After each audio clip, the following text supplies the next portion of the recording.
All right. So good morning, everyone, and welcome to our Hope Connects session. This month is Understanding and Navigating Living Grief. So it is great to see so many people out this morning on such a beautiful day. I always love it when we can, connect and just have the engagement point and, just share our strength with one another. And, then the resources and knowledge that is shared is just a total cherry on top on how life is just so much better just because of the fact that we got together. Like I mentioned just before we started recording, we are recording today's session and it will be posted next week on our Mom Stop the Harm YouTube channel. So if you haven't checked out our channel already, very easy to find us. If you just go to YouTube and just search Mom Stop the Harm, we have a whole channel there, so you can mark it as one of your favorites, so that way it's easy to find the next time. But I'll also be sending you the link in a follow-up email once we do have it posted, and then that way you have everything right at your fingertips. Right, so I'd like to start our morning off with land acknowledgement. So I'd like to begin by acknowledging the Indigenous peoples of all the lands that we are on today. While we meet here on a virtual platform, let us take a moment to acknowledge the importance of the lands which we each call home. We reaffirm our commitment and responsibility for care for the lands and to strengthen relationships between nations, to improve our own understanding of local Indigenous peoples, their unique histories, homelands, languages, cultural practices, and spiritual beliefs. From coast to coast, we acknowledge the ancestral ceded and unceded territories of the First Nations peoples. Inuit Nanuit, the Métis homelands of First Nations, Inuit, and Métis peoples that call these lands home. Please join me in a moment of reflection to acknowledge the harms and mistakes of the past and to consider how we can each, in our own way, move forward in a respectful and meaningful spirit of reconciliation and collaboration.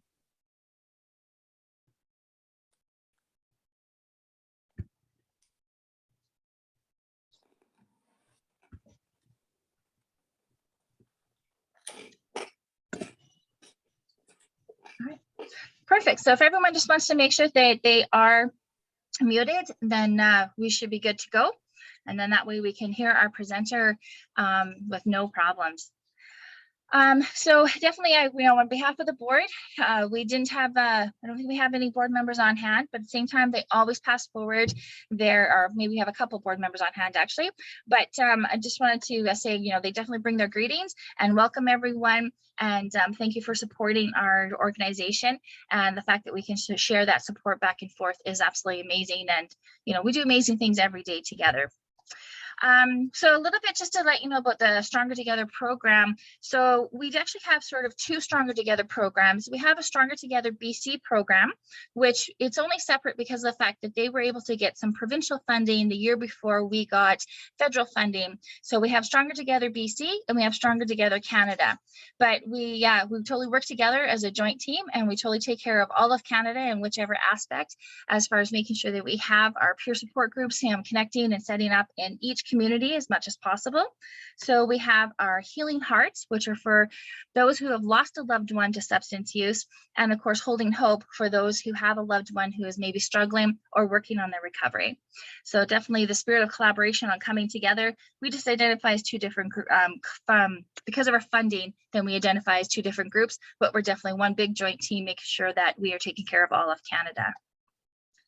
So the review for the process that we're going to go through for today's event is I'm going to turn the floor over right shortly to our speaker, who will do an introduction and turn it over to her, let her present for about 20 minutes. And like I said, if you have any questions, definitely pop them into the chat window. And then I'll be bringing her the questions one at a time. Sometimes we have questions that'll be very similar or, pretty much the same question. That's okay if you see someone else had put a question out there that you had already put out. It just means then I'll just, moderate it through, so she'll give it as one answer. We'll let her engage that way with you, and then we'll go from there with it. All right. So yes, we'll give her about 20 minutes, and then we'll start taking questions. So at any point in time you have a question, pop it in that window. So our speaker today is Agnes Chen. She is a registered nurse, social justice advocate, and the founder of Starlings Community, which is a nonprofit co-creating a community committed to the healing of individuals impacted by the stigma of a parent's substance use. Marrying her lived and professional experiences, Agnes explores how stigma impacts the health and well-being of impacted individuals while inspiring them to use their resilience to move forward with hope and healing. So please join me in welcoming Agnes. And Agnes, maybe if you could turn your camera on again, would be great. Thank you very much. Thank you for having me and for inviting me to be here. And with this group who I know I have learned so much from as well. And so I hope that I can offer a little bit based on the work, both my personal and professional experience. I'm going to share my screen here. So I'll give you this.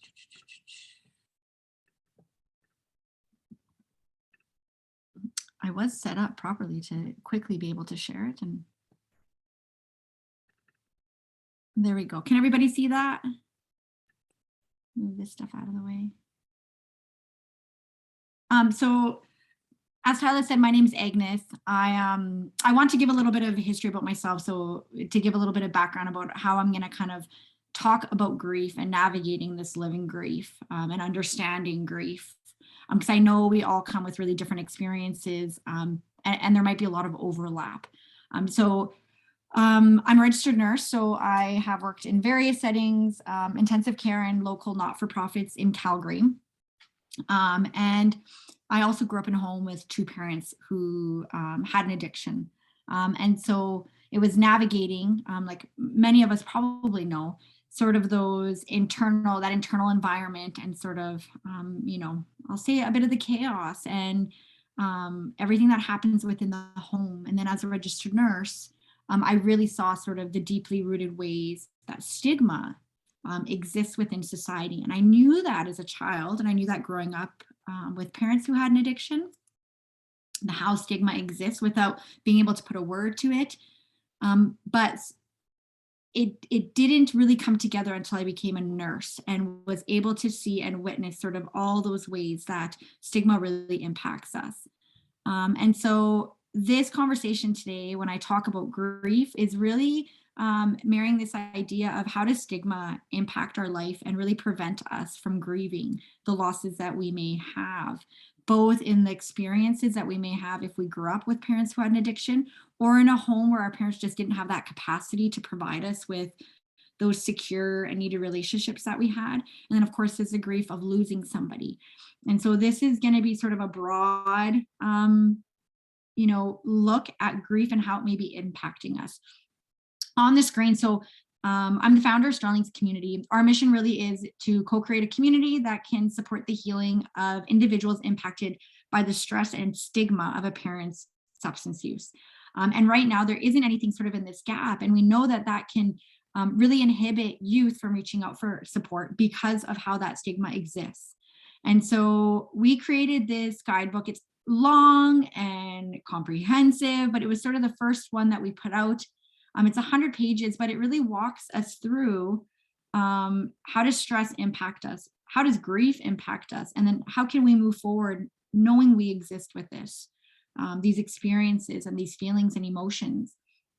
And it was really when I first wanted to create this, it was based on my own experiences and my own journey, through the experiences that I had growing up, becoming a parent and recognizing the grief that I never acknowledged or addressed sort of in growing up with all of that. And then how do we actually take that and try to move forward living with it in this environment where stigma is so prevalent for all of us who have been impacted by substance use, whether it's addictions or just stigma related to substance in general. I'm going to quickly, I'm here in Calgary, Mohkinstsis Treaty 7 territory. And so I just do want to acknowledge and honor this land that I'm presenting from. I feel really grateful. We have these beautiful like pink skies as the sun rises and sets. And it is one of my most favorite things about Calgary. I want to acknowledge, like Tyler said, but while I have a moment, just again, those harms that were done on this land, there is a residential school site 23 kilometers from my home here in Calgary, from where I'm raising my own kids. And that was a really profound part of, for me moving towards understanding the truth and reconciling what has happened in my role in this area of how we can really highlight and move forward together with reconciliation. So CBC has a great map that highlights all the residential schools across Canada. If you haven't, and if you have that emotional reserve, take a look at that. It is another powerful way to really understand and make that real about what has happened in Canada and what is happening in Canada, especially as we talk about grief. And I'll just quickly say, I can't guarantee that it will be an emotionally safe space, because I don't know what every single person in here needs to feel that, you know, emotional safety. But I will do my best to be mindful of the language I use. And I ask the same for everybody here, knowing that we all come with really different experiences. The other thing that I ask is just to take a quick moment, and if you could write down the name of your safe person or your safe space, knowing that some of us don't always have a safe person who allows us to feel what we're feeling. Some of us don't have, you know, the privilege of calling up a friend who's going to understand our experiences and our emotions.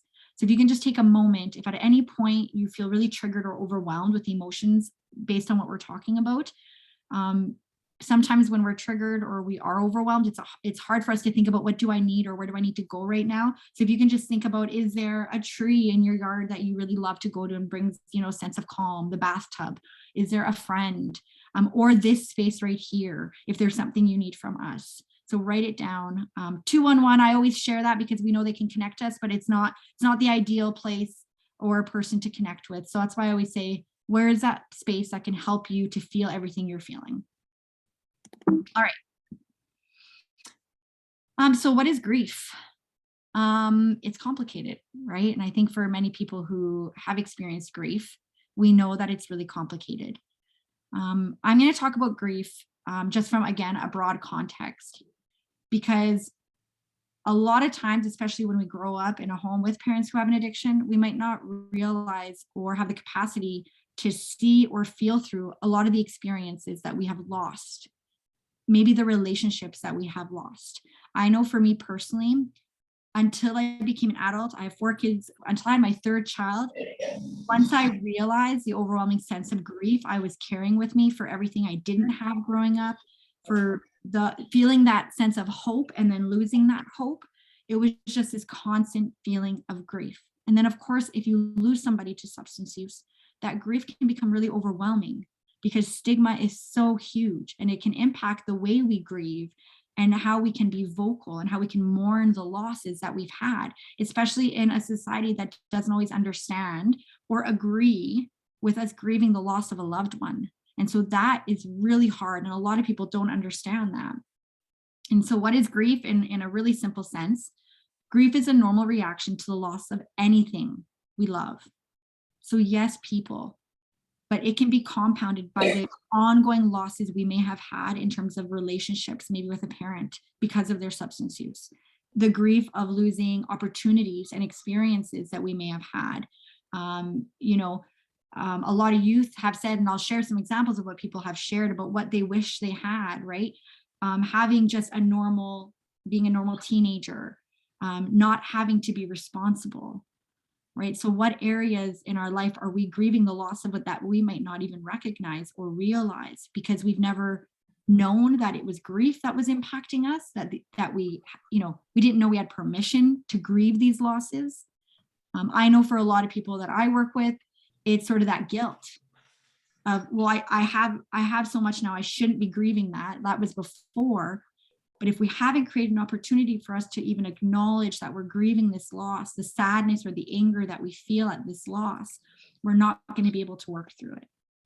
And so this is from that forward guide. A wound that goes unacknowledged and unwept is a wound that cannot heal. And so emotional wounds are caused within relationships and bring on negative feelings and pain in the same way a physical injury can.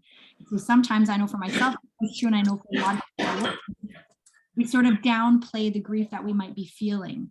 And that might be a protective mechanism, right? And so recognizing those emotional wounds or the grief that we have in safe spaces, an environment that allows us to do that is really important. And so this sort of highlights it again. I don't know, for anybody who doesn't know Dr. Gabor Mate, he's fairly well known around the world. But he had an article in a psychiatry magazine. This was about 2 years ago. And this really stood out for me. The article was called "When the World Won't Hold Us." And it touched on grief and this idea of grief. And it was, at the start of the pandemic, and, it had a broad sense talking about, well, we're losing a lot of opportunities right now with COVID. But what does that mean when you're actually carrying trauma that you've had before? And what does that mean when we're talking about grief? And in that article, he quoted this. He said, trauma in some ways is a resistance to grief. Genuine grieving is the opposite of trauma. And so I'm going to talk just briefly about trauma and that idea of stress and how not grieving, not being able to mourn the losses that we have that can build up over time, especially maybe when you grow up in a home with a parent who has an addiction and the losses that come with that. Maybe losing somebody ultimately to their substance use and the experiences that you didn't get to mourn or grieve with them.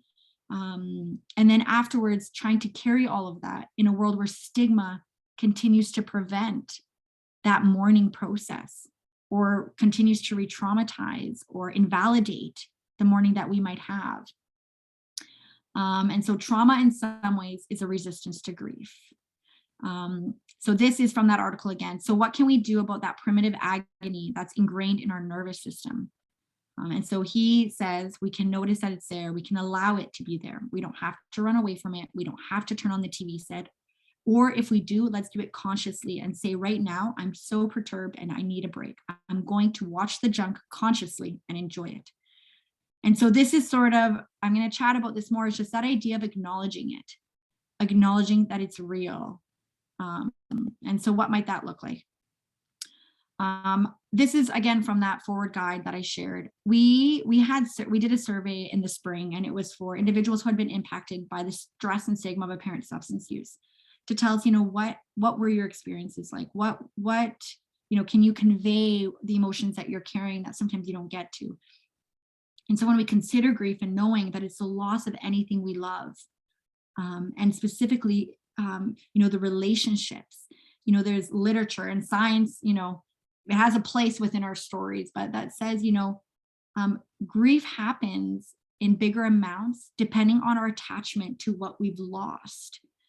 And if we think about things that we may have lost in our childhood because a parent didn't have the capacity to provide us again with that nurturing space, that love that maybe we needed as children, that attachment to that experience that we didn't have can be just as real as when we were kids. And so these are some experiences of losses that you might be grieving, or, experiences that may have happened that disrupted that relationship with somebody we love, that loss of relationship. So being removed from home and placed in a group home, constantly worrying about a parent's health and safety, witnessing a parent being treated aggressively or violently by police or first responders or healthcare workers, colonization, loss of identity, land, language, culture, family, and community, consistently witnessing violence in the home, or often being yelled at or hit. And all of these, there's a loss. And ultimately, all of these is a loss of relationship and trust with something or someone or a place. Right? Even that witnessing a parent being treated aggressively or violently by police. This was very true in my life. And that loss, I think what a lot of people, outside of these experiences might not recognize is that's a loss of trust in a relationship with something a lot of people can trust, right? Not being able to reach out to police, not being able to reach out to the healthcare system to say, we need help, right? They physically or their mental health is struggling. We need your help. And so that loss of not having access to the same supports that others might have because of that stigma of addiction, because of what society labels people with an addiction, have we been able to grieve that loss that a lot of people might not understand? Witnessing violence in the home, right? Again, it's that loss of relationship with somebody you might trust or love, the grief that might come with not having that, but having to live with that and cope through it. On the flip side, these are other experiences, how grief might present, right? Guilt at the relief from their death. That was one of our youth who lost a parent to opioids. And she said that was a huge burden for her to carry, was this guilt, that she didn't have to worry about him. And also the guilt of not having to confront all the issues that they had, growing up as child and parent. The grief of, listening to how family talk about all the bad the individual did, that grief of not being able to actually mourn their loss. how society turns them into a number, and the shame in sharing why they died. So how does grief in all these ways manifest in our life? And have we been able to acknowledge it, knowing that stigma that might exist within our families, and then that bigger stigma that just exists and sits like a stone in society? And so these are examples of how grief may show up when an emotional wound is left unhealed. So of course, chronic guilt for feeling that relief at the loss, chronic anger towards a parent who contributed to past losses, rage towards systems that keep harming families, and then jealousy towards friends who have a good relationship with a parent, or jealousy in any capacity when you see the relationship that others might have with systems, or with counselors, or with family who can understand their loss. But on the flip side, grief can also show up in really powerful ways when we come together and we can have that space to feel through or mourn through our grief. So a determination to make life better for others.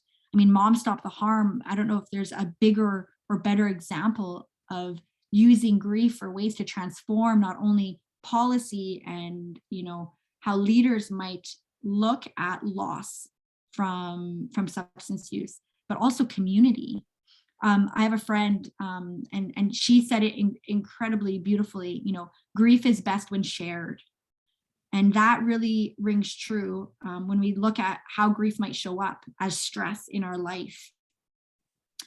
Again, using our experiences to encourage others through similar losses, that ability to empathize with others who have that same loss, and then empathy towards others with similar experiences. And it's that relationship, right? We may have lost a relationship to something or someone or experiences, but we can also use that grief in ways that allows us to reconnect with people and create more support so that we can together get through that grief. So tips to navigate grief. I just wanted to share one thing. Can everybody see me, or is it just my screen you can see? We can see you. You can? Okay. Thank you. I just wanted to share, so a book, so I have 4 kids now, and a book that really helped me to understand sort of, and even for me personally to acknowledge and recognize when I realized sort of the anger that I had, the jealousy that I had, the resentment I had, you know, when I heard people really invalidate my experience, even if, you know, they had no idea what I was actually experiencing or feeling, because I myself didn't understand what I was experiencing or feeling. I got this book, and it's called Reframing PTSD as Traumatic Grief. And it's how caregivers can companion traumatized grievers through catch-up mourning. I don't know if you guys can see that, but it is by Alan D. Wolfelt.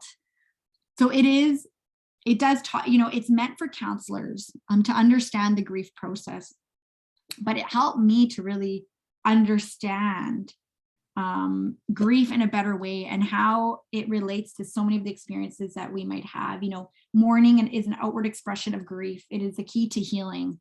That idea of mourning, and do we actually get to mourn? And if we try to mourn, are we invalidated with our experiences because of how stigma might impact us? And so this really helped to, you know, we sometimes pathologize grief. It's labeled as depression or anxiety, right? It's a diagnosis of some sort because we're really sad. And it always frustrated me because I always just thought, well, no, of course I'm sad. Of course I would feel this overwhelming sadness. It's not depression. I am so sad. And it's hard to even acknowledge that in this society that exists. And I love, he writes, and he talks about PTSD, but in relation to grief. And it's, if we can come to see grief as a natural and necessary process that it is, and if we can also learn to encourage and support one another in the expression of our grief, we can create a culture rich in compassion and self-fulfillment. We can foster hope and healing. We can, I believe, transform the life of human beings on earth. And that statement there really stuck to me. And in recognizing how we often look at these experiences that we grieve, that are invalidated and then labeled as a diagnosis, you know, that says, oh, this is your issue. Let's just try to fix that issue. When all it is this, we need that space to be able to grieve. And so these are tips. This is in that forward guide. Myself and Nevada Ouellet, who she's co-founder of Collective Wellness Powwow here in Calgary. So her and I were using sort of both our professional and personal experiences. She's a counselor, I'm a registered nurse.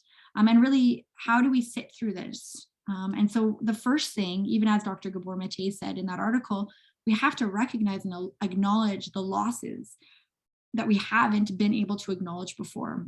And that's really hard when we think we have to go back to all these things.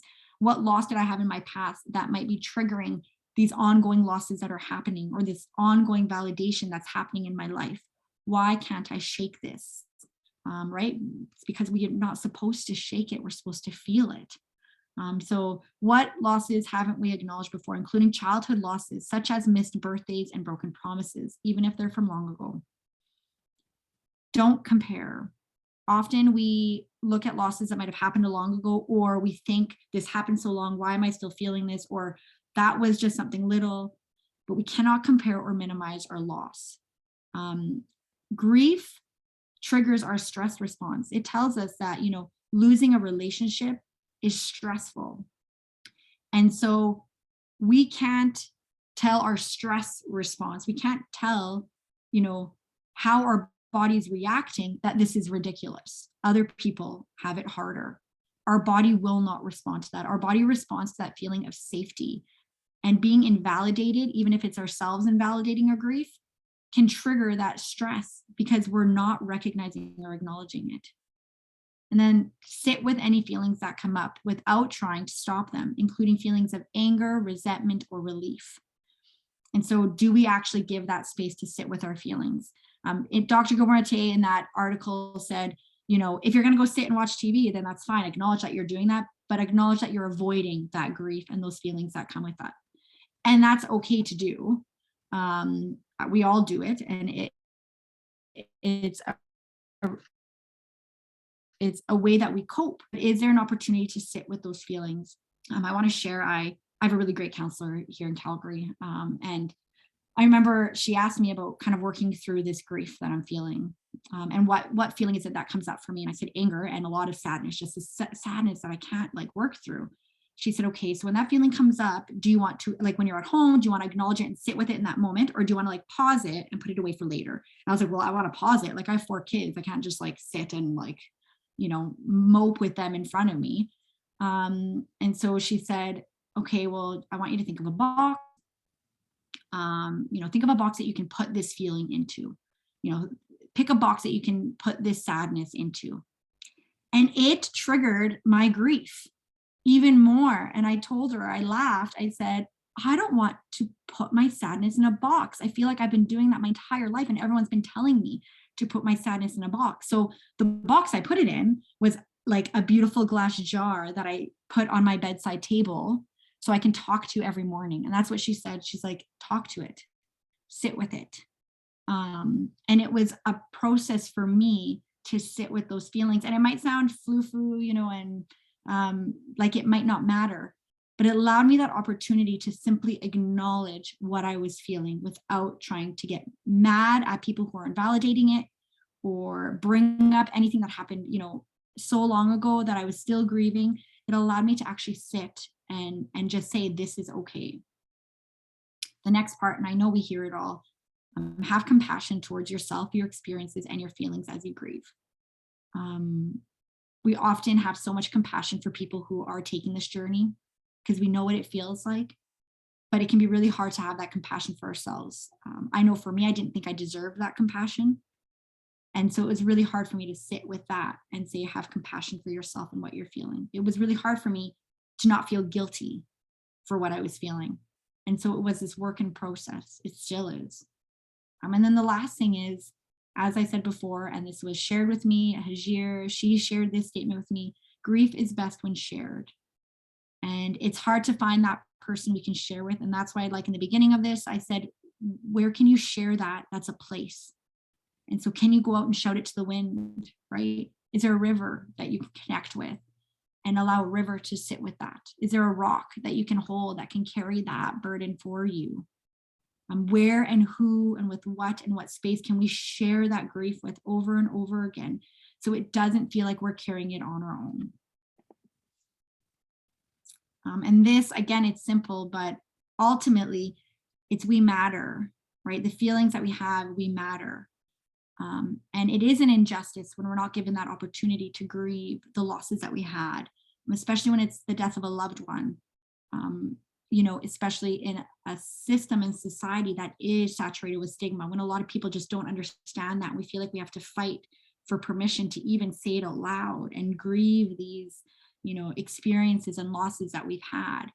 But it's that reminder that I matter, and how can I validate that in myself and continue to work through that and support the community that I'm in, while recognizing that I matter just as much as all these other people. This sort of Rupi Kaur, I don't know if anyone has heard of her. She is a poet, and it's this same idea, right? To heal, you have to get to the root of the wound and kiss it all the way up. I actually, I'm going to see if I have it here, maybe. There's another book I wanted to share, and it's called Reconciliation with, I have all these screens up, right? I put it up here, this book, Reconciliation, Healing the Inner Child, by the late Thich Nhat Hanh, who passed away last year, I believe. But there's a really great quote. And for me, it was hard to wrestle with this, because people always say, you know, go home and like sit with yourself. And I was like, no, that's not how we heal. But this was a quote from the book. Your body needs you, your feelings need you, your perceptions need you, how you perceive your experiences that are very real. They're not perceptions when we've actually experienced these losses. But that wounded child in you needs you. Your suffering needs you to acknowledge it. Go home and be there for all these things. So is there a way for us to be able to do that? Knowing that stigma is such a barrier for so many of us to be able to grieve, to be able to even acknowledge and say out loud, even if it's in our own rooms all by ourselves, what we have lost, without comparing it, without saying that we're being greedy or not, without feeling that guilt, or if we do feel guilt, to just be able to sit with that and grieve that. And so I really love this book and this quote. That is a lot of what I shared there. Is from that forward guide that I told you about, and you know, we put in that guide how attachments impact us, because a lot of the grief people feel is because of that loss, that it's something we lost someone or an experience that we were so attached to. And so we go through that. What is trauma? How does trauma impact us in our body?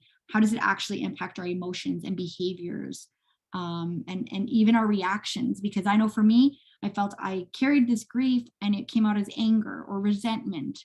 But when I could actually understand what I was feeling, it was a way for me to acknowledge it and honor it and sit with it. So that QR code will get you there. You can also reach out, and I can send a hard copy for anybody. So I know that's a lot of information. I know there's a lot I can learn from all of you here about grief. But please let me know if you have any questions or comments or feedback. And yes, I'm just seeing all the comments about books.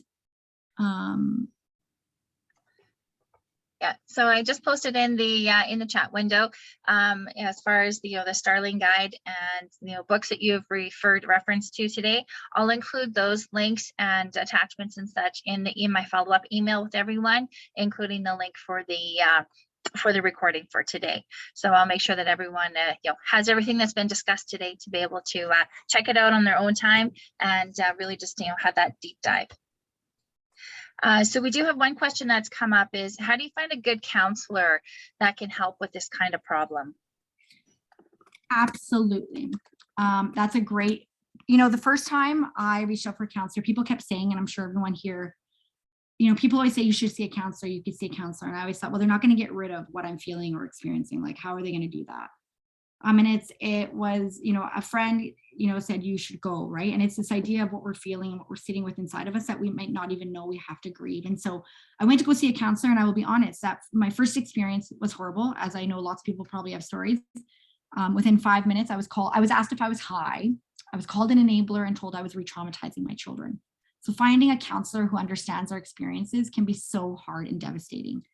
I did fortunately find a counselor, and it was really trying to look and understand who has experience understanding attachment, relationships, relationship wounds, and who has an understanding and a compassion, especially when it comes to substance use. So I'm actually just looking up the person who I use. And so for anybody who is in Calgary or not, I know there were a few questions regarding the counselor I use.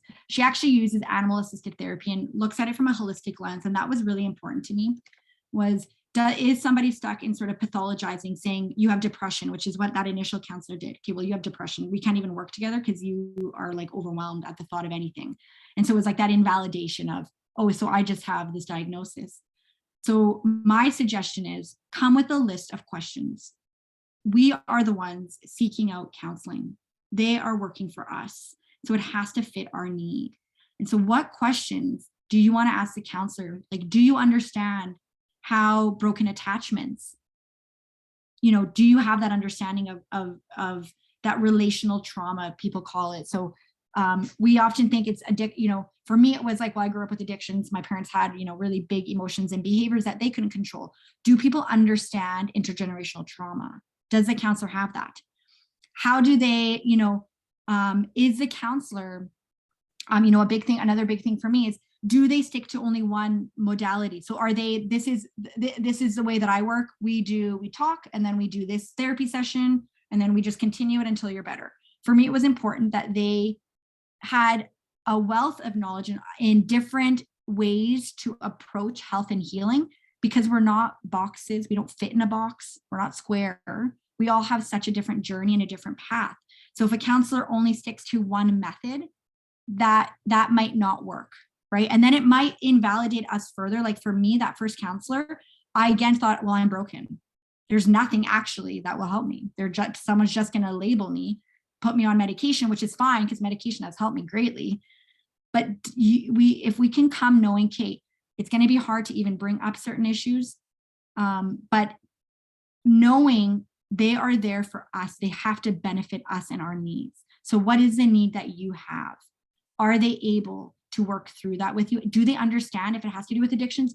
Do they understand addictions? And, I did my due diligence, and I looked up someone who works with children of parents who have an addiction, and it didn't work out, that first one.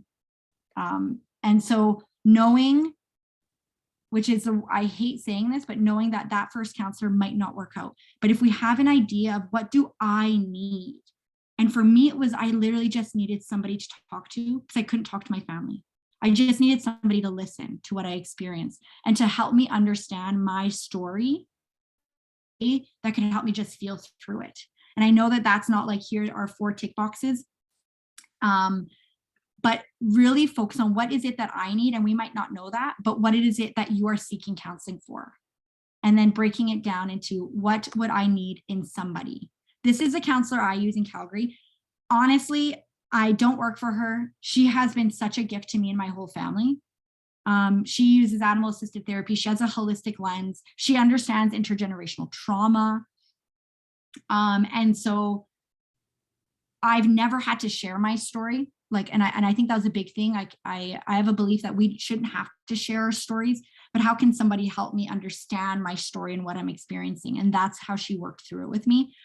So that is sort of the advice that I can give. And I know it's not, step 1 to 5. We have another question is, what is the Starlings community all about? And does it reach outside of Alberta? Yes, thank you for that question. I sometimes forget to, talk about Starlings community a little bit. So I started Starlings Community 3 years ago, and it looks very different than it did today. This idea of ensuring supports for individuals impacted by the stress and stigma of apparent substance use. I started initially just trying to talk about empathy and compassion like we all do, until I realized when we say empathy and compassion, people think we mean empathy and compassion for people who are emotionally regulated, can be kind and have a smile on their face, without recognizing, well, how does unaddressed trauma impact parents? How does that impact their emotions and ability to provide nurturing, parenting to their kids? And then how does trauma impact a parent's ability to have a healthy relationship with substances? And so a year ago we incorporated as we exist today. And so we are Alberta based, but we are Canada wide. There is no organization in Canada that has touched on this. And I will say Alberta has actually been not our biggest friend when it comes to this. And I think that might be true for a lot of people sort of advocating for more supports for people impacted by addictions. And so we have a few things. We have a youth advocacy group, so it's for 28 and under. We do peer support, and we will hopefully have a resource center in the next 1 to 2 years if we can convince our government for some funding. But every time I do a presentation to people who work in the youth serving sector or in mental health sector, as we know, it's 1 in 5 individuals in Canada is impacted by a parent's addiction, and that increases the risk for having an addiction ourselves. And so this idea of not acknowledging that intergenerational component and the trauma that exists is a big piece of why Starlings exists. And so our main goal is increased supports to impacted people, right? I've had people in their 70s reach out to me. I had one lady from BC say, I wish someone talked to me about like how my parents' addiction actually impacted me, instead of me thinking it was me, I have depression, like I just have this issue and I'm passing that on to my kids. It's how does the system stigma prevent families from actually going forward? So a lot of what I do is advocacy, way too much. It always blows my mind how much we have to advocate just for acknowledging or how the system causes harm. And then the other part of that is creating support. So the forward guide, we're in the process of creating that into modules so we can get that to people, because we know stigma is a barrier for a lot of people to even, hold a guide like this. And then it's that peer support. So how do we come together and actually just say that there are other people who had these experiences and it impacted me in a number of ways. So we are Canada-based, Canada-wide. Our home is Alberta, my home is Alberta. And so ideally we would have, a lot of more supports in Alberta, because it's it's an interesting climate here. But that's Starlings in a nutshell. There's lots of different elements that we have going on. So if you're interested in joining or just collaborating or partnering in any capacity, please reach out to me. Okay, so I don't have any other questions at this moment. So if anyone does have any questions, definitely please pop them in the chat so we can, continue our conversation. There are numerous comments though on thank you. A big thank you to you for sharing your the appreciation and for sharing your experience and your expertise in this area. We know that it's not strong, like it's a hard thing to be able to share when it's so personal. So we definitely thank you for sharing that strength and that the encouragement. And it is encouragement when we can each share our stories and then realize not only personally, be self-aware of how far we've come in our journey, but as well to be able to share that with one another. And it gives hope. It really does give that spark of hope and that breath of fresh air that there is always hope out there for all of us, no matter what their situation is. Because some days we know that it can be stormy and very dark and cloudy kind of a day, and other days can be a little more the rainbow is out and we can see the sun coming out. So it's good to have those reminders that we it's the whole gamut, and it's a very big recipe that can give us something each day different. But it's good when we connect that we can realize that it is okay and we're going to be okay for it. Another, again, additional comments in regards to, just thank you for this information is very, very helpful and very encouraging. So, yeah, I guess, are there any other, I guess, Agnes, is there anything else that comes up for you? Anything else that you want to share that comes to mind? Yeah, I think, Beth, you just asked a question about how to talk about this with young people. And so just to clarify, Beth, when you say young people, do you mean like school age children, like maybe like 7 to 12 type thing, or even like teenagers? I actually, and if you can clarify that, then that would be helpful, but I will both. Okay, yeah. I was just going to say, honestly, I don't like the word trauma. And the problem with it is because two things, and I'm a part of the Trauma Informed Care Collective of Alberta, and so I do these presentations. And so trauma is simply stress, and it's overwhelming stress. And I know most of us here probably know that. But oftentimes, like for me, if someone told me I experienced trauma, even to this day, I'm just like, oh man, like there's so many people, you hear all this horrible stuff on the news, right? So we can invalidate, and then it means other people can also invalidate because they compare, right? And I always say, like, my child brain had no idea that somewhere on the other side of the world has it way better than me. It was one of those things that, like, trauma is stress. It's overwhelming stress. And the thing that prevents stress from becoming trauma is support. It's people, is that sense of safety in our body. So having people around us. And so when I, talk to children about trauma, or like youth, or even adults, because we know there's such a stigma attached to that word, it is overwhelming stress. Everybody can relate to and understand stress. And then when we look at people who grow up with addictions, or who have somebody in their life who they've lost to addictions and everything that leads up to it, it's this stress that never has that relief. And so when I try to get, even for my own kids, one of my own kids struggled for a long time with a lot of issues. And when we talk about, when I talk to him about trauma, it's stress. You've had so much stress, your body didn't know what to do with it. And so we learn to run away from it. We learn to hit because our body is trying to just protect us. And so even though it's hard because you're like, well, it's not stress, so it's way more than that. But we can all understand stress. Kids can understand stress. And when we can validate to a child, you have stress, because children often see our parents have stress, an adult has stress, right? And often a child's stress is invalidated. Well, you don't pay bills. You have no idea what me and your mom are going through. You'll never understand. You'll understand when you're an adult. Again, we can't compare stress. We can't compare a child's stress. But when we validate you, that is really stressful. What you're experiencing is overwhelming stress. You're not supposed to go through stressful experiences alone, let alone overwhelming experiences with stress. No child is supposed to get through that alone, but sometimes we have to. And that is where, it gets stuck in us, and that sense of grief or anger or resentment or injustice happens because they're not supposed to go through that. So I know it's a long-winded way. It's hard when we talk about trauma, even with adults ourselves. And, when we included trauma in the guide, we actually, we created an image. I'll show you guys. We created an image. And actually I'll show you in the guide here. Maybe let's see it.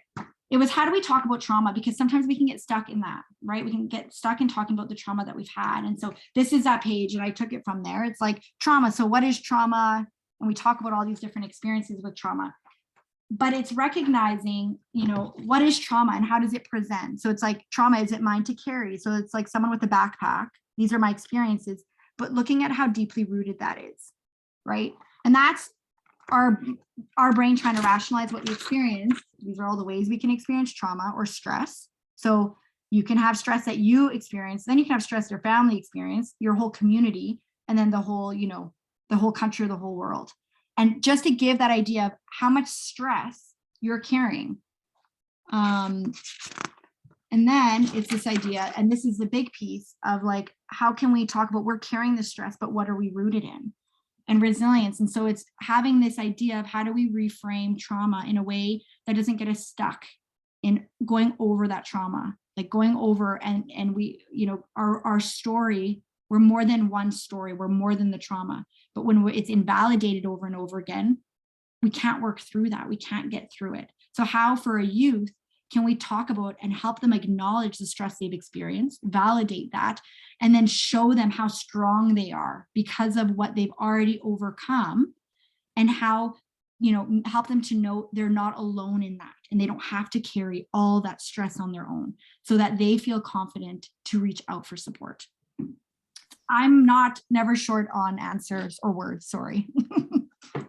So we have since you were just chatting, we did have a couple of comments and questions come up in regards to dealing with the fact of how to explain it to a child when it's, when it's their father, and as to whether the father is willing to, reach out for help for dealing with their addiction, as well as in specifically the younger age, like about 6.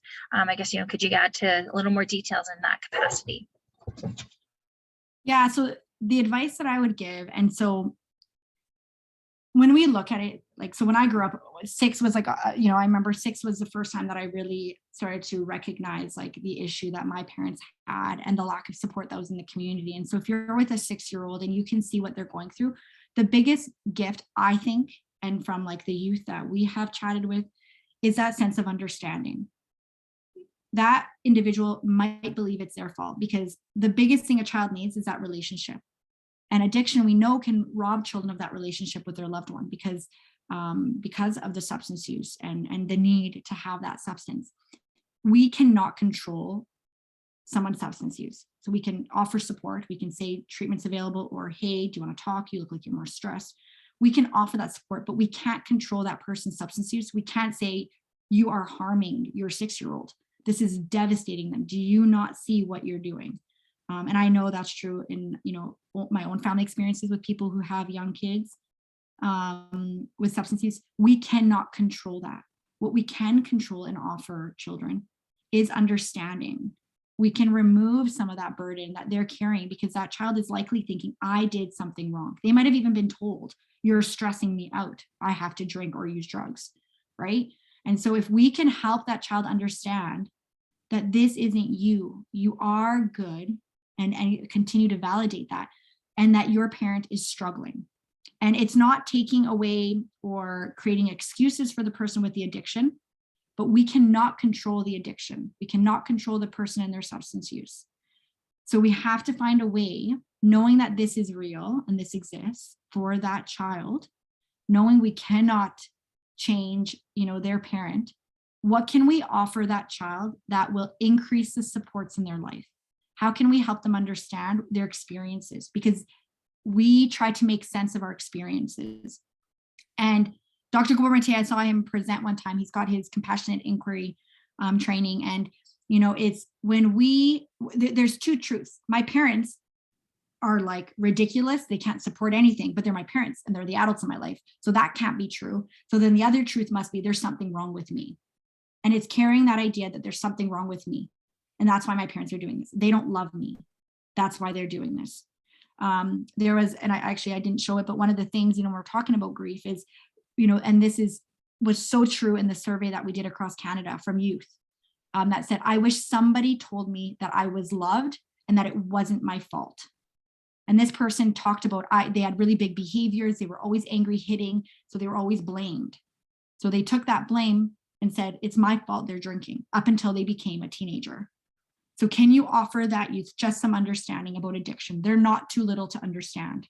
They're already living it. They already see it. So providing that understanding and that space to say, this is stressful for you. This would be really sad. This probably is making you really angry. Giving them permission to feel sad, to feel angry, even if it looks really messy and, makes us uncomfortable, because children should behave a certain way.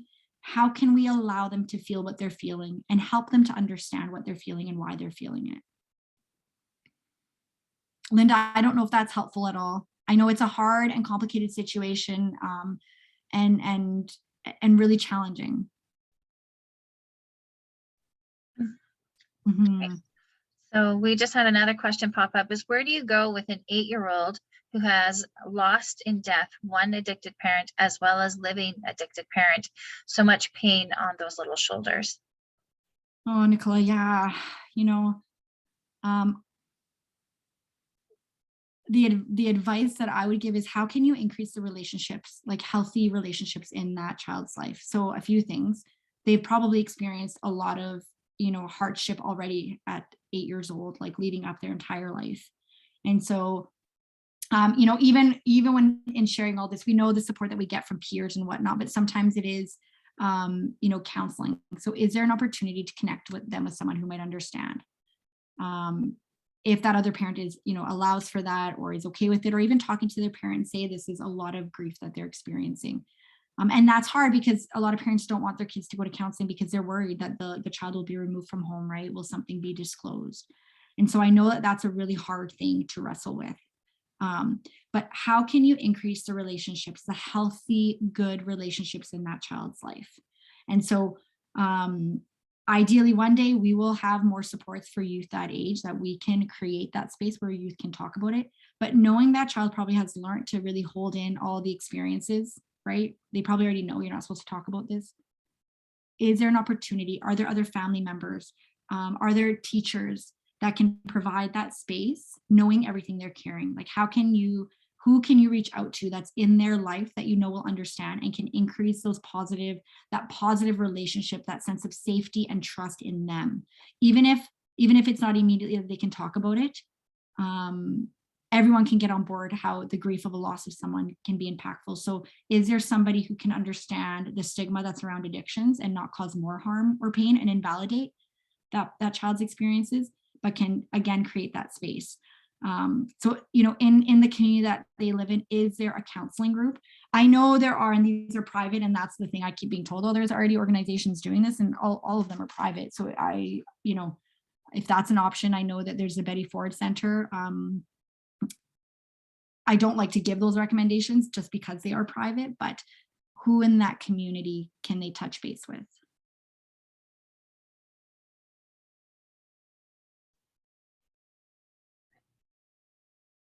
Great. Are there any other questions or comments that anyone would like to make? Definitely, please, you know, please post them in the chat window, and that way we can, you know, acknowledge each one. And if anybody wants to email me, I had my email up. It's Agnes Chen, AGNES. I'll put it in the chat, but Agnes, AGNES, Chen, CHEN @starlings.ca. And so you can email me at any time. I'm always happy to help try to connect with the right supports, or, you know, that's the big thing is we always have lists of like supports that we can, you know, call 211, call the distress center. All those are great. And it's not undermining that, you know, the kids help phone, but it's how do we actually find supports that are specific, that understand these needs? And so I'm always happy to help navigate that, even if it's in other provinces than Alberta, because we do have, you know, individuals that we work with across Canada. And so I am more than happy to help find those supports. I'll also send an email out today with the Starling Guide and Agnes's contact information. And then that one, everyone has that right away. And then I'll add it again when I send my follow-up email next week, again with the link to the YouTube video. So we do have a couple of things coming in. So when dealing with a child with a desperate drug use history, I believe we are in the grieving process full time. I think the idea is that we can feel the rage, guilt, grief, etc., as well as move towards positive reactions like sharing and helping others are good strategies. Do you have maybe a couple of different additional strategies, maybe just, you know, to take that to that next level? Absolutely. So yes, thank you for sharing that. And, you know, one of the things, because of the way that grief like affects our stress response, and I don't want to make this like biological because it's never the same as just like having that space, but it's sometimes those triggers that we live with, that ongoing grief, that ongoing like stress response that happens, we might actually need that help to actually calm that stress response, to tell our body, like the biggest thing for me, I never knew that I can actually exist in a calm state in my world. I was just constantly vibrating. Everything made me angry or sad, just overwhelmingly sad, right? And I mean, rightfully so, there was a lot of sadness going on, but how can we sit with that? And so definitely like that sense of hope and knowing you can live in a different way. There is hope. There are things you can do and connect with, but sometimes it's really understanding what is triggering us. And in that guide, I posted the link there. And again, it's just an intro to working through this, but how does my body respond when I am grieving? Like, what is that initial response? Who and what triggers that response? And like just starting to build that awareness of how do I respond? What is responding me? Knowing it's constant and overwhelming. And then it's how can I respond or start to, you know, recognize it beforehand, so that it doesn't become a full on like triggered response. So that's, you know, again, sometimes we need counseling for that. I know for me, that was just a big wake up call that like, oh, I can't rationalize my way through everything. I can't use like everything I know and learn to just like calm my stress response. It's actually really working through, which is so hard, especially when you feel, like you said, you're grieving all the time. You're essentially living and walking in this grief state. So how can you figure out your triggers? What triggers that constant state? What around you in your environment? And then who and what are my safe people and spaces so I can work through those triggers in a healthy way. And then actually be able to learn to sit and live with that, knowing it is it is something. There's a really great TED talk called we don't get through, we move forward. Like we don't move past grief. Like people keep saying, oh, you'll get over this. You don't get over it. You move forward with it. So how can we move forward with this? As hopeless as that sounds, but the hopeful part is that we can. And so what are the ways that we can take those steps? Like understanding how this is sitting in my body. What am I experiencing? Who is triggering this? Knowing we can't control those people or those things. So how can I figure out how my body's responding and reacting? And then what steps can I take to help my body know you're actually safe, you're okay? We've had another question come up. Do you know of any family treatment centers? So in Canada, the only thing that really exists is the Betty Ford Center. And so they are private. They do say that they work predominantly with youth who grow up in this, and so they'll take the family context. But there isn't anything that truly incorporates the family to kind of, prevent that intergenerational cycle. There are some centers across Canada that let children live in with a parent, with a mom, to keep that attachment. But the Betty Ford Center is the one model that I know really focuses on like the experiences with the youth. So I know that's not helpful. A big goal for me and with Starlings Community, the advocacy that we do, knowing all these ways that like grief and our experiences impact us, is how do we incorporate support within current systems? Like for me growing up, if police services and the healthcare system was able to help me understand my experiences and help my parents even understand their experiences, like the trauma they had, because to this day, I have a 70-year-old dad who we just keep being told, well, it's his substance use. Like it's not anything else. If they're not going to stop their substance use, that's the issue, right? How do we create a system that can slowly start to help us understand our experiences and work through them? So we have another comment that's come through is, my 10-year-old granddaughter lost her dad last year to a fentanyl poisoning and will not speak about it. Is this normal? Yeah, that's probably her way of coping. Like when we're stressed, when our body's overwhelmed with stress, we fight, flight, flee, or we fawn is the new one that they're talking about. So we will fight off the threat. We will run away from the threat. We'll freeze, we'll just play dead and pretend it doesn't exist, because talking about it or sitting with it is too stressful. And so, yes, I would say it is a very normal response to overwhelming stress that she has experienced.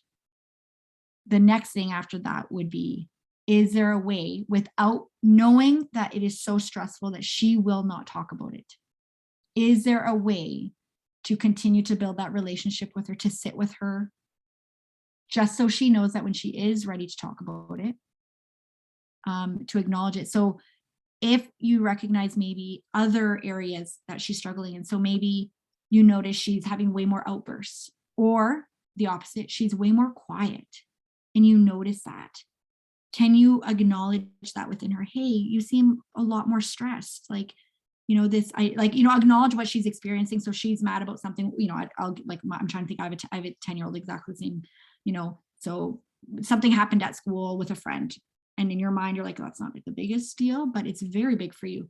So knowing it might be rooted in all this other stress and trauma that she's carrying, how can you acknowledge that experience that she's having? That would be really stressful, what you're going through. I can see you're really sad or you're really angry. How can you help her know that she can sit with those feelings, that you will be there, so that when she does feel better to open up about it, she will know that you're someone safe that she can reach out to? Or the opposite, if she's really quiet and you're noticing it, hey, like you're really quiet, are you okay? I just want to check in. Or hey, you're really quiet, like if she likes, my son loves tea with milk and honey. Hey, you're really quiet, like I'm having some tea, like can I sit with you? We'll just, so that she can slowly start to learn relationships are okay. She lost probably one of the most important relationships in her life. She probably doesn't trust a lot of relationships. She probably is worried about losing other relationships. So how can you create that sense of safety, that I'm here in whatever you're feeling, and allow her body to start to recognize, oh, this is safe. This person is safe. I can actually feel this. Well, they acknowledge and they recognize that I'm hurting. Because if you say your dad died, like you're not talking about this, that's just going to trigger more of her stress response, and she's going to shut down further and no, okay, no, I'm not talking about this. And I mean, we live in a world right now where people and youth are losing parents every single day. Nobody's acknowledging it, but we know what the death toll is doing. And she probably sees that and hears what's happening. So her ability to check out is protecting her right now because she's lost somebody so important to her. So, and I know I'm so redundant, but how can you increase the amount of that positive relationship so that she knows you're not losing me, I'm here. You're not losing me because you're angry. You're not losing me because you're sad. You're not losing me because maybe I had a bad relationship with your dad. I'm here to acknowledge that you exist and you matter and you're safe. I think a lot of the strategies that we talked about today, just the like the having tea and just being there, I think are also really good strategies for dealing with our loved one that is struggling. Because as much as they are the one that's on the front line and the cause and effect kind of component to the whole scenario, they're also having to, they're feeling lost themselves. And, I think it's, definitely good strategies, I think, in all the areas of how we are dealing with our loved ones, whether it's, they are the one that is struggling or they're the ones that are on the sideline being impacted from it. I think it's definitely a good practice to, I think it's beneficial. And yes, I'm just saying, it's good practice to put into play to realize that, we're all in this together, really is that whole approach to it.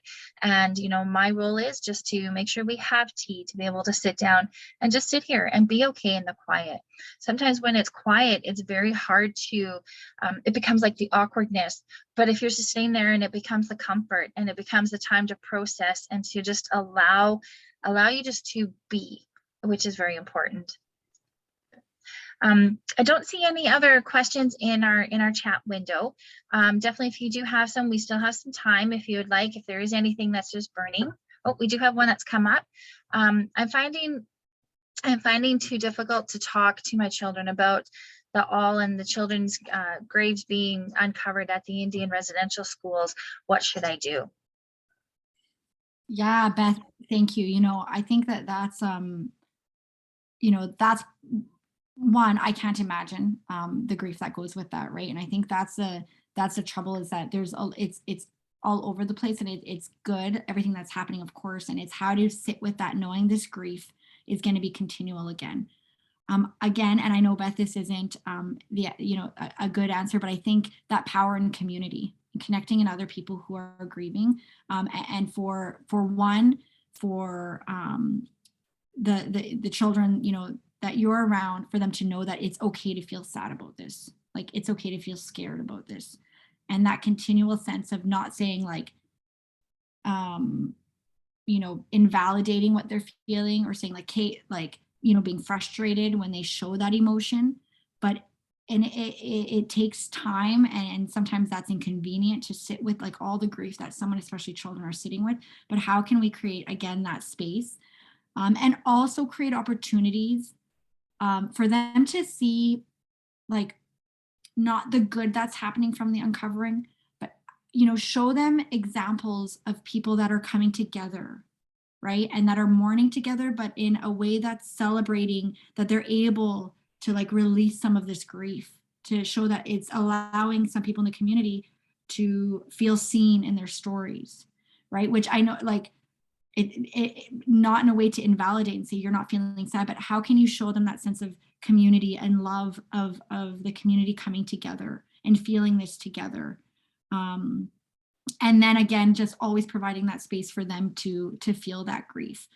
And, I'm not a grief counselor, I'm not a counselor. And so are there people in the community, are there elders that they can sit with and just help share stories, of the past, that provides a context of what life was like, right? That marries sort of that good and that bad together, that doesn't overwhelm from that grief, that sense of grief that exists, that really can focus on the beauty and the culture that existed and the strength of the community during that time, so that they can have that sense, that positive sense of self in their identity and their story, because, they're going to feel that grief, but that's a part of their story, such a huge part of it. So can they feel that feel through it and work through it and carry it.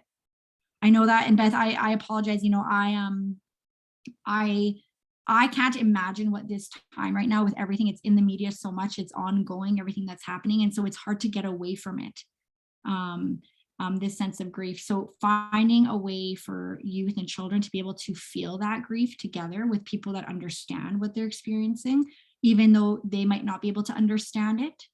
And in adults that can model that they can see the adults grieving through that, and still getting up the next day. I think that's a powerful example for them to feel safe in that. I know that I know in my community there's a lot of now, and I'm in northern Alberta, I'm in Grand Prairie, but we have like a friendship center and such other organizations that we're able to reach out to and be able to, so like I could take my 10-year-old daughter and go and have that, make that community connection. I know we're also very fortunate with my daughter's school is that they actually have an elder that comes in and does the teaching, and it's amazing what the kids have learned. You know, so and I realize that's not a normal situation. Like it's not even, I think it's only about 3 schools in my community that have that opportunity. But at the same time, you know, as a parent or even as a grandparent, definitely take that to your school. You know, take her to your school administrator, whether it's your school principal or your school board, as well as your school council, and request that that's brought in, because sometimes it's just the fact of realizing that, oh, okay, yeah, I guess, you know, if this is a request being put forward to bring that service into our school, then, you know, just, you know, you can start making sure that that is happening. Because I know that my daughter, like that has definitely been her highlight of school. That's like her best and her most favorite thing ever with school. And she's been able to then associate not only understanding of what's happened in that period of time and make sense of it, but then also start to correlate that over to, you know, everyday situations that she's in now as well, and just understanding people in general. So it's definitely, you know, it's a sort of a sideline of advocacy approach to it, but definitely, you know, like if we want it, they make sure that, you know, you step up and make the voice heard to make sure that it is happening. I know one of our community partners, so Collective Wellness, they do go into schools, and so Kyle, you know, he dances, and Nevada's a jingle dancer, and so they go in and bring that sense of culture into the classroom as a learning opportunity for the rest of the class. And like Tyler said, it provides that opportunity. You know, she said there was one youth who had never like drummed or danced before, and when she went to her school, the teacher said that was the first time they saw her sort of open up. And so is there a way for them to connect in a positive environment, even if it is with peers? And so yeah, I love that suggestion, Tyler, like to ask for people to come to the school or be at the school. So I'm not seeing any other questions in our chat room, our chat box. You know, we'll give it a moment. So if there is, you know, something that you're just trying to figure out how to ask it or whatever, definitely, you know, pop it in there and we'll, you know, address it before we're done. Yeah, I just want to make sure that everyone has the opportunity to, you know, to share, and, you know, whether it's their thoughts or their questions, and so we can speak to it. I guess, Agnes, in the meantime, is there anything else that you want to share that maybe has come to mind? Just we've had a very rich and awesome connection session today. This has been really good and lots of information and just very positive. So I'm hoping everyone else is feeling the positive as well. But I guess, is there anything in addition that comes to mind that you'd like to share with us yet? No, you know, thank you so much for this opportunity to chat. I know it's hard because sometimes we try to make something positive out of something that's really negative and hard. And it's that idea of how do we actually move forward with this? How do we sit with this? Beth, I wanted to add one other thing, you know, especially when it comes to with children, and how do we talk about this? And sometimes we really want to rationalize things. And that idea of children are like, we all need that space to feel what we're feeling. And that's the biggest and most important thing. And for me, I know rationalizing my experience is a coping mechanism. It means I don't have to feel anything. I can just say like, oh, this happened because it hurt me. And so my body's responding this way. And so finding that way, what helps people to feel through that? And like, so Beth, for another example, you know, is, can you just sit and read books with them? Are there stories that can help them feel through emotions, you know, or playing and building a puzzle together? Like, is there an opportunity knowing that sometimes sitting and trying to rationalize things, there's a time and a place for it, but sometimes youth and even us adults, we need that space to be able to like just exist without learning more about what trauma is or what my experiences did. And right now in this time, I feel there's an overwhelm of learning about trauma. Like we're constantly bombarded on social media about how trauma responds in our body, how it reacts. And so take that time to learn and understand, and that's huge. But how can you then actually sit with it instead of trying to, you know what I mean? That's an escape mechanism as well. And so with youth, what are the ways that will help them to feel through, right? When a kid says, hey, can you come play, you know, do a puzzle with me? It's a great opportunity to allow them to sit and allow that conversation to organically happen and for them to ask questions. It's so cliche, but it's all about those relationships and that creating that space. But there isn't anything more, you know, on my end. I know a few people have privately messaged me, and I have all your emails like put into my email. If you do not hear from me after this weekend, I'm putting my email again. Please reach out. I'm sorry if I don't reach out. I think I got everybody. I went through the chat, but feel free to email, message me. Like I said, I'm happy to like help system navigate and find those resources in whatever province you are for whatever youth or adults specific to sort of these experiences. There was another question that actually just came in is, are there children's books that speak to living with a mom who isn't there right now because of substance use? Yes. So yes and no. So there is a book, and actually she's from the States. She reached out to me. She has a book called Timby Talks that was created specifically for kids about why, you know, mom or dad might have, you know, an addiction. And so that's, to be honest, the only kind of children's book that I know of. All the other books are pretty heavy in like, they really they're very technical, whereas this one is very light and just talks about, again, those emotions that you might be going through. And there's a little bear that comes with it. And if, I don't know where you are, Julie, but I can send you mine. She sent me two. So if you email me, I'm happy to email it to you or to mail it to you. Mission BC. Okay, if you email me, Julie, I just put my email up there, Agnes Chen. Please send me an email and I will send that in the mail on Monday. Fantastic. All right. So I'm not seeing anything else coming through the chat window. I want to say a big thank you to everyone for taking the time to join us today. All the information, like I said, like I'll be sharing in follow-up emails. You know, there's been, like Agnes had shared her email in the chat window. So I'll include all those kind of details when I do a follow-up email today. So you have the guide and such things like that right away. And then I'll include it again next week when we have our recording uploaded to our YouTube channel. And then that way everyone has all the details all together at that given point in time. So thank you very much, everyone. Thank you, Agnes, for taking the time and spending with us today and sharing your knowledge and your expertise. It's been absolutely wonderful, and I'm really glad that we've connected and become a partner, you know, in the whole craziness of life right now. You know, the more we are, the stronger we are, the better we are. And thank you, everyone, for joining us today. Just you know, a round of applause. Thank you, Agnes. Greatly appreciated. I realize everybody's on mute, so Zoom's not quite as much of a, you know, you hear in the room than the excitement, but I'm sure that is definitely there and the appreciation. But thank you, everyone, for attending. Watch your emails and social media for any kind of upcoming sessions and follow-up details. I will leave the room open, so if anyone does want to just to have a bit of debrief time, that's not a problem. I'll leave it open so that we can do that, and then that way everyone is leaving on a good note today. So enjoy the rest of your day. Please, you know, yeah, I guess just enjoy the beautiful weather and the awesomeness that we have just in general right now. Thanks for attending, everyone. Thank you very much. Thank you. It was great to meet you.